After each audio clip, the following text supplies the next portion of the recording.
Hi guys, নমস্কার। সকালবেলায় সবাইকে গুড মর্নিং। তোমরা সবাই কেমন আছো? তো যেটা বলা বলতে, তো এখন মাঠের অবস্থা কী আছে, তো আমি তো বাড়িতে আছি। মাঠের অবস্থা কী আছে আমি দেখতে পাচ্ছি না এবং বলতে পারছি না।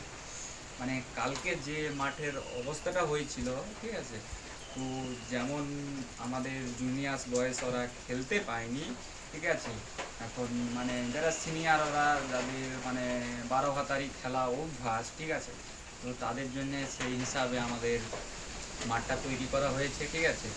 মানে এবার মাঠে নামার আগে ভাববে যে আমরা এখন ক্রিকেট খেলবো, না আলু চাষ করব, না লেওড়া চাষ করব।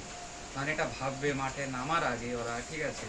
তো দেখো, আমরা ছোট বলে আমরা সামনে থেকে তীর মারছো, ঠিক আছে, আমরা কিন্তু পিছন দিক থেকেও মারতে পারি, ঠিক আছে বস। তো এখন তোমরা মাঠে নামার আগে ভাববে যে আমরা ক্রিকেট খেলবো, না এখন ওতে রসুন চাষ করব, না আদা চাষ করব, না এখন লাউড়া চাষ করব। এখন পুরো মাঠের অবস্থা পুরো গাঁড় ফাটা আছে, ঠিক আছে। এখন সামলাও বস, সামলাও। এই তো সবে শুরু হয়েছে, মানে এখনো বহুত কিছু বাকি আছে। আগে আগে দেখো, বহুত কুছ বাকি হ্যায়। তো ঠিক আছে, তো এই তো সবে শুরু এখন, ঠিক আছে, এখনো অনেক কিছু আগে বাকি আছে, ঠিক আছে।